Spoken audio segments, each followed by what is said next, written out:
अगर आप भी आने वाले 72nd बीपीएससी प्रीलिम्स को क्रैक करने का लक्ष्य बना रहे हैं तो मान कर चलिए कि सिर्फ किताबों में सिर गड़ाए रखने से बात नहीं बनेगी। इसके लिए एक अचूक और सटीक रणनीति का होना बिल्कुल मस्ट है। आज के इस एक्सप्लेनर में हम उसी अल्टीमेट 60-डे टैक्टिकल प्लेबुक को पूरी तरह से डिकोड करने वाले हैं। ये कोई आम स्टडी प्लान नहीं है, बल्कि एक ऐसा ब्लूप्रिंट है जो आपकी नॉलेज और एग्जाम हॉल के प्रेशर को हैंडल करने के बीच एक परफेक्ट बैलेंस बनाएगा। अब सबसे बड़ा और सबसे कॉमन सवाल जो हर एस्पिरेंट के दिमाग में आता है, क्या सच में महज 60 दिनों के अंदर बीपीएससी प्रीलिम्स जैसे टफ एग्जाम को निकाला जा सकता है? तो इसका सीधा सा जवाब है, बिल्कुल निकाला जा सकता है, लेकिन इसके लिए आपको एक प्रूवन और बहुत ही स्ट्रेटेजिक अप्रोच चाहिए। चलिए देखते हैं कि एग्जाम वाले दिन के लिए एक मजबूत हथियार कैसे तैयार किया जाए। आज के इस एक्सप्लेनर का एजेंडा बहुत ही क्रिस्प है। पहला, 60 दिवसीय मास्टर प्लान। दूसरा, बिग 4 को टारगेट करना। तीसरा, ओएमआर शीट के ई विकल्प को डीकोड करना। और अंत में 3 राउंड एग्जाम एग्जीक्यूशन।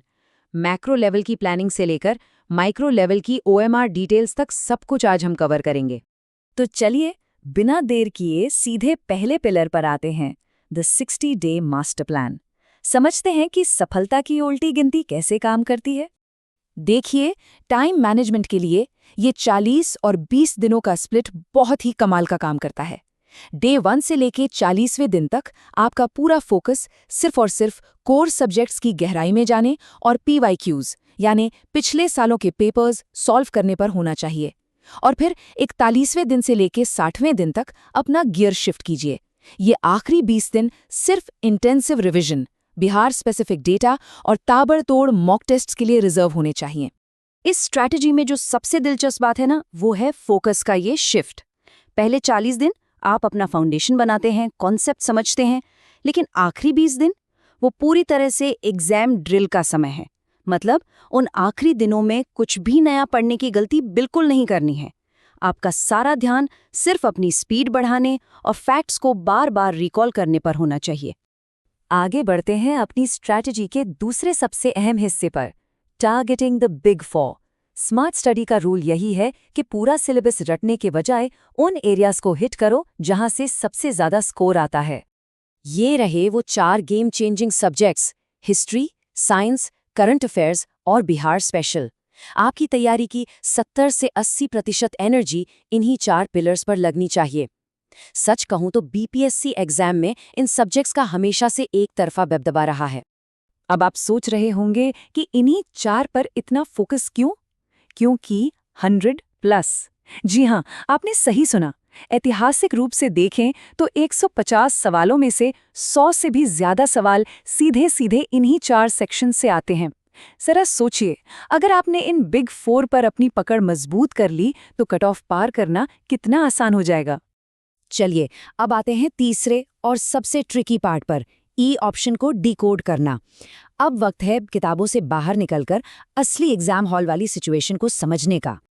नए बीपीएससी पैटर्न में ये ई ऑप्शन किसी माइनफील्ड से कम नहीं है। अब रूल ये है कि अगर आपको किसी सवाल का जवाब नहीं आता और आप उसे अटेम्प्ट नहीं करना चाहते तो आप उस गोले को खाली नहीं छोड़ सकते। आपको अनिवार्य रूप से ई ऑप्शन को मार्क करना ही होगा। मतलब अब सवाल छोड़ देना कोई सेफ प्ले नहीं रहा। और अगर आपने ई मार्क नहीं किया और सवाल को ऐसी ही खाली छोड़ दिया तो क्या होगा? सीधे 1/3 की नेगेटिव मार्किंग। ये एक बहुत ही भारी पेनल्टी है। इसका साफ मतलब ये है कि अब सिर्फ सही जवाब जानना ही काफी नहीं है, बल्कि ओएमआर शीट भरते वक्त आपको एक्स्ट्रा अलर्ट रहना होगा और अपने टाइम को बहुत ही बारीकी से मैनेज करना होगा। उसी खतरनाक 1/3 पेनल्टी से बचने के लिए हमारा चौथा और आखिरी पॉइंट पिक्चर में आता है, 3 राउंड एग्जाम एग्जीक्यूशन और स्मार्ट एलिमिनेशन। बिना किसी सॉलिड प्लान के एग्जाम हॉल में बैठना बहुत बड़ा रिस्क है। एग्जाम हॉल के उन 2 घंटों को कैसे बिताना है, ये उसका अचूक मास्टर प्लान है। स्टेप 1, नई ओएमआर प्रणाली और ई ऑप्शन को बहुत ध्यान से हैंडल करें। स्टेप 2, 3 राउंड स्ट्रैटेजी लागू करें। मतलब फर्स्ट राउंड में सिर्फ वो सवाल करें जिनमें आप 100% श्योर हैं। सेकेंड राउंड में 50-50 वाले डाउटफुल सवाल उठाएं और थर्ड राउंड में बचे हुए मुश्किल सवालों पर दिमाग लगाएं। और स्टेप 3, 1/3 नेगेटिव मार्किंग से बचने के लिए लॉजिकल गेसिंग और स्मार्ट एलिमिनेशन का इस्तेमाल करें। ये तरीका आपके नॉलेज और रिस्क लेने की क्षमता के बीच एक गजब का बैलेंस बनाता है।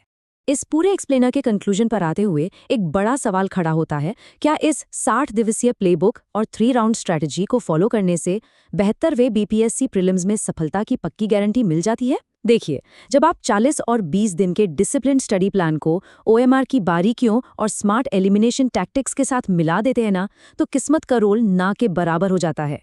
ये ब्लूप्रिंट आपके रिजल्ट्स को पूरी तरह से पलट सकता है। तो क्या आप इस अल्टीमेट स्ट्रैटेजी को अपनी तैयारी का हिस्सा बनाने के लिए तैयार हैं? सोचिएगा जरूर और अपनी तैयारी को पूरी ताकत के साथ आगे बढ़ाइए।